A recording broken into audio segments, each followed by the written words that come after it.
Association, picturisation, visualisation இதெல்லாம் எங்கெல்லாம் applicable அப்படின்றத நம்ம பல வீடியோவில் பார்த்துட்டு இருக்கோம். அதன்படி இன்னைக்கு பார்க்குறது ஒரு கோன் ஐஸ்கிரீமை எடுத்துக்கோங்க.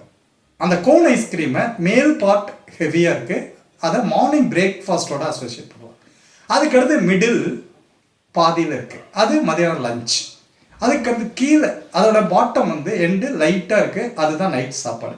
ஸோ இப்படி தான் ஃபுட்டு எடுத்துக்கணும் அப்படின்னு சொல்லுவோம். Morning eat like a king, afternoon eat like a queen, night eat like a burger அப்படிம்பாங்க. ஸோ அதுக்கு தகுந்த மாதிரி ஃபுட்டு இதை அதோட அசோசியேட் பண்ணுவோமா. இங்கே சொல்ல வர விஷயம் என்னென்னா 1/3 ஒரு கோனை எத்தனையா பிரித்தோம், 1/3 அவ்வளோதான். சரி, இந்த கோனை எடுத்து ஒரு பையில் போட்டோம். அந்த பையில் 2 ரேட் இருக்குது. ரேட்டோட ஃபர்ஸ்ட் லெட்டர் ஆர், அதை மட்டும் போட்டுக்குவோம்.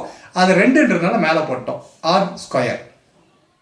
அந்த 2 ரேட்டும் ஹைட்டாக இருக்குது. So height first letter H, அதை மட்டும் பின்னாடி போடலாம், H. So 1/3 by R square H, volume of cone. எப்போ கோனை 1/3 பிரித்ததுனால அசோசியேட் பண்ணிட்டோம். ஸோ வால்யூம் ஆஃப் கோன் அப்படின்றதுக்கு ஃபார்முலா ஈஸியாக நம்ம ரீகால் பண்ணலாம்.